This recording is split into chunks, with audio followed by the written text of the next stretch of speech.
कमरे से आने वाली लड़की की खौफनाक रोने की आवाजें रात के अंधेरे में दहशत पैदा कर रही थीं।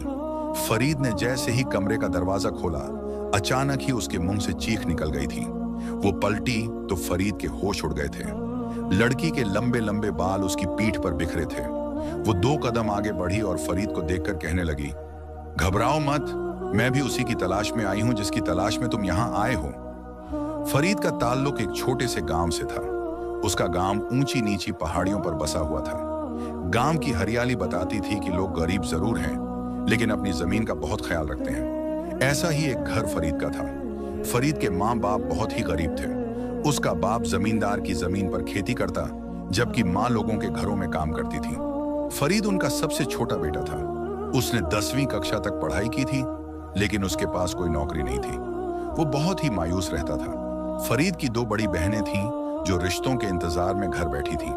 उनके पास देने के लिए ढेर सारा दहेज भी नहीं था। यही वजह थी कि आज तक उनका रिश्ता तय नहीं हो पाया था।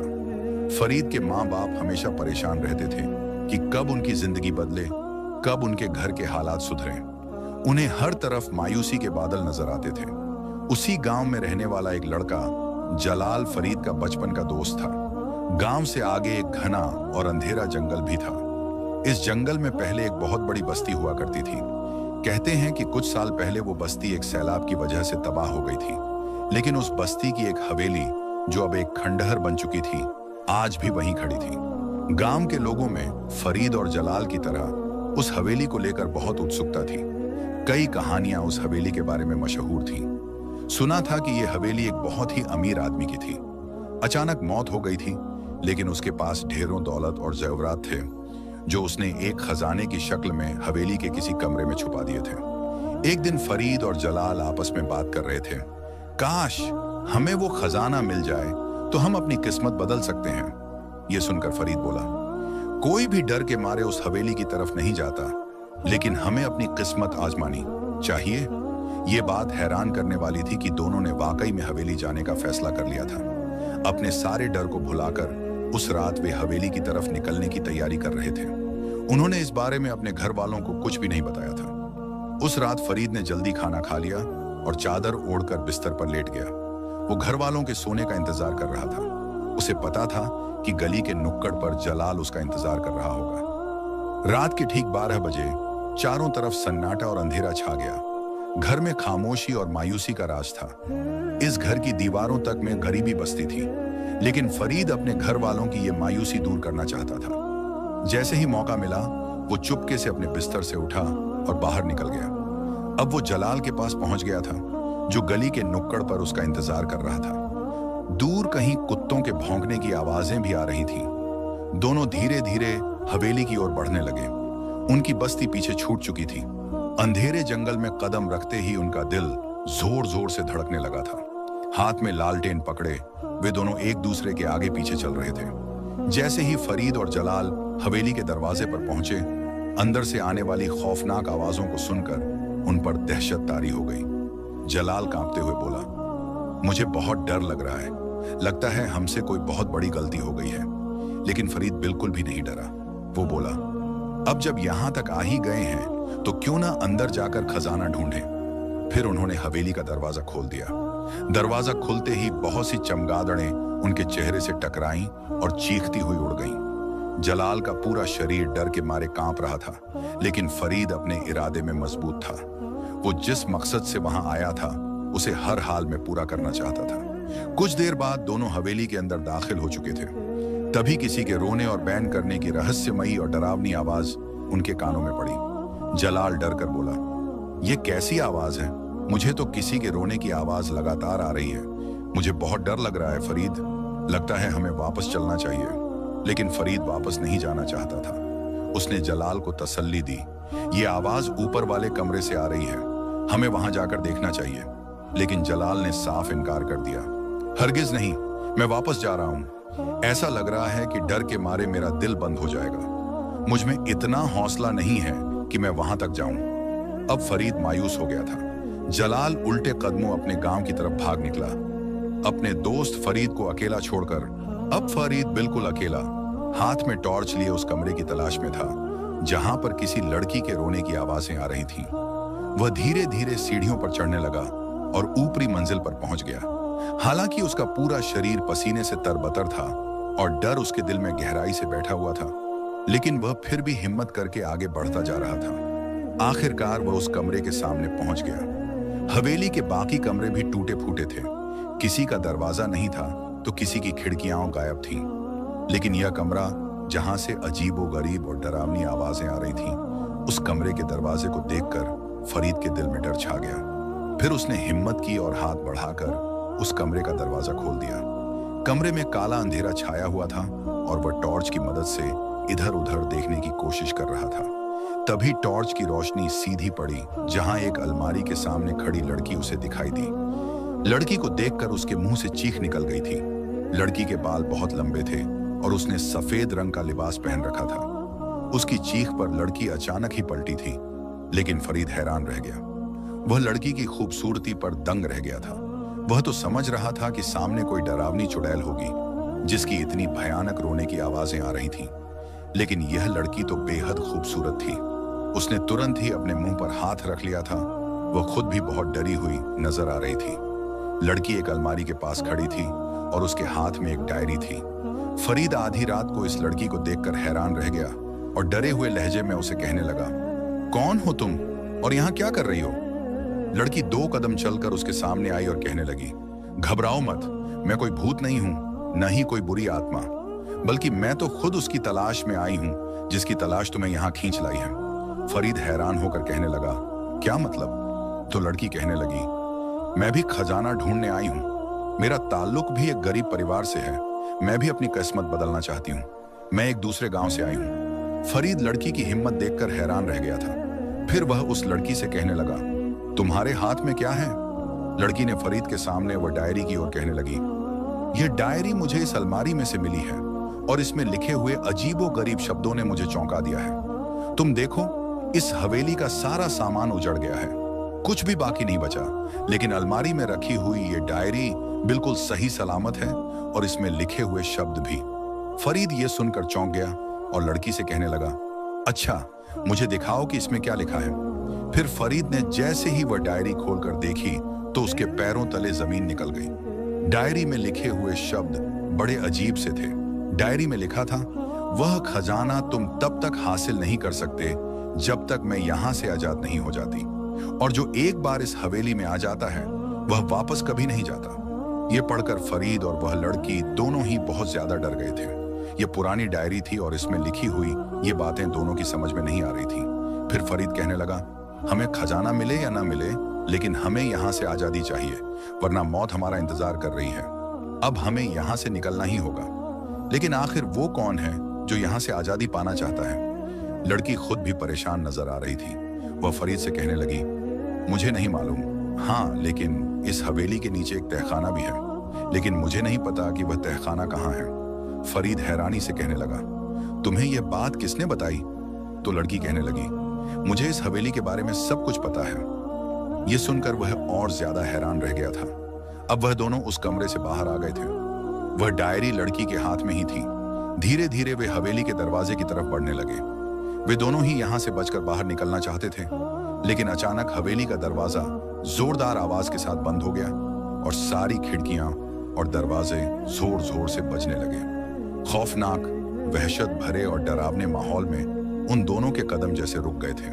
लड़की कहने लगी, हमें जल्द से जल्द वो तहखाना ढूंढना चाहिए। हो सकता है कि वहीं पर कोई राज छुपा हो। जल्दी जल्दी वे दोनों सीढ़ियां उतरने लगे। अब फरीद के हाथ में सिर्फ टॉर्च थी, लेकिन हवेली का माहौल देखकर साफ जाहिर था कि यहाँ कोई रहस्यमय ताकत कैद है जो इन दोनों को परेशान कर रही है और यहाँ से आजादी पाने के लिए बेताब है। फरीद पलटकर लड़की से कहने लगा, तुम डायरी में देखो, शायद उसमें कुछ और भी लिखा हो जिससे हमें मदद मिल जाए वो कमरा ढूंढने में। अब लड़की जल्दी जल्दी डायरी के पन्ने पलट रही थी, लेकिन डायरी से उन दोनों को कोई मदद न मिल सकी। दोनों के चेहरे पर मायूसी और परेशानी साफ झलक रही थी। वे जल्द से जल्द यहाँ से निकलना चाहते थे, उस आत्मा को आजादी दिलाकर, वरना उनका बचकर जाना नामुमकिन था। तभी हवेली की एक खिड़की जोरदार हवा के साथ खुली थी और उसमें से उड़ता हुआ एक सफेद कागज उस लड़की के कदमों में आ गिरा। लड़की यह देखकर डर गई थी। फरीद ने जल्दी से वह कागज उठा लिया था। कागज की तहरीर पढ़कर वह चौंक गया। उस पर लिखा था कि जिस तहखाने को तुम तलाश कर रहे हो वह इस हवेली के सबसे छोटे कमरे में है। अब उन्हें बहुत छोटा कमरा तलाश करना था। हवेली में कमरों की तादाद बहुत ज्यादा थी और उस छोटे कमरे को खोजना आसान नहीं था। लेकिन तभी लड़की ने उंगली से इशारा किया और कहने लगी, मुझे मालूम है वह छोटा कमरा कहाँ है। तभी उसने सामने की तरफ कदम बढ़ा दिए। फरीद भी उसकी तकीद में आगे बढ़ गया। तभी उसने एक छोटा सा दरवाजा खोल दिया।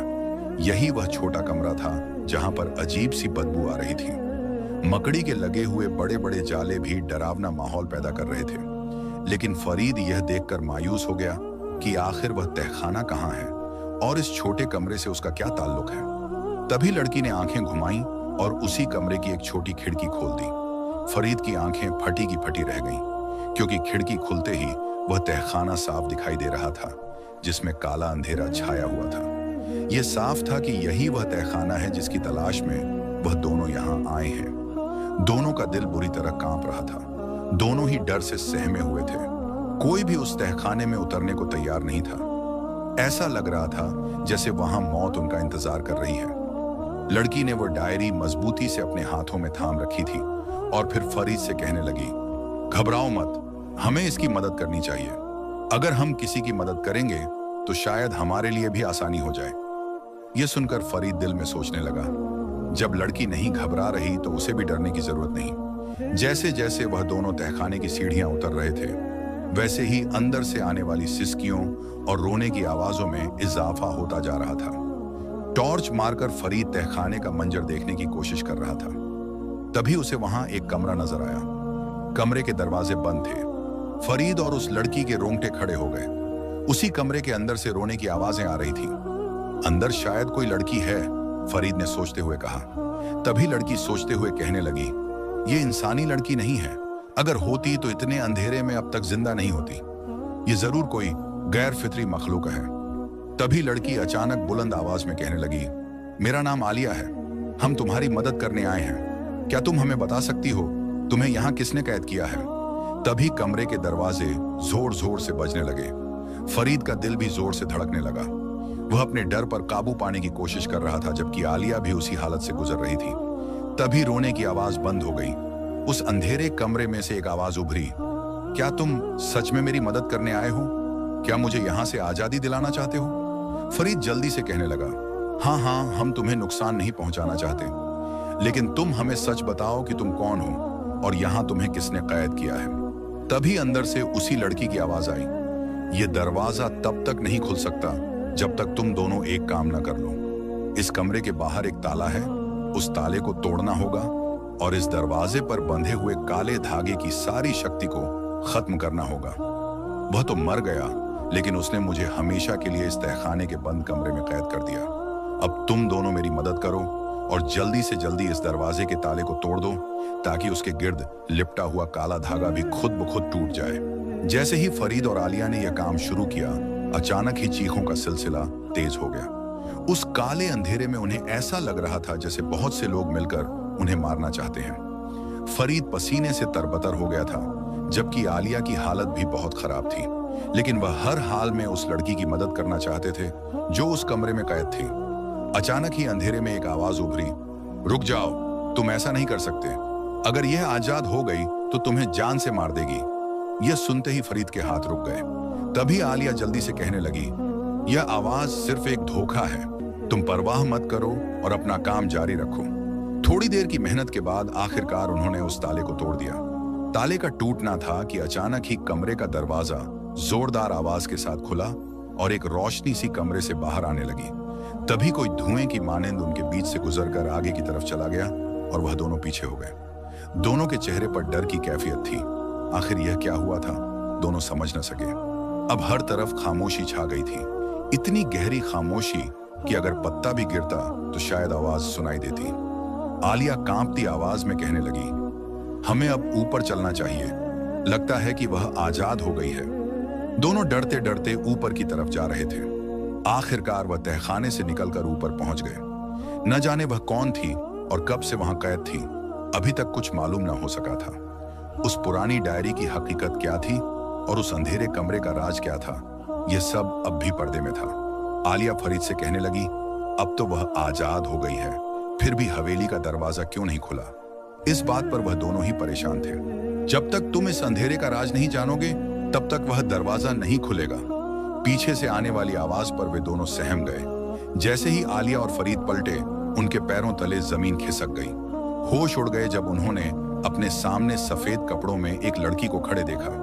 उस लड़की के बाल बहुत लंबे थे और अंधेरे की वजह से उसका चेहरा साफ नहीं दिख रहा था, लेकिन वह बहुत डरावनी लग रही थी। उसके होंठ हिलते साफ नजर आ रहे थे।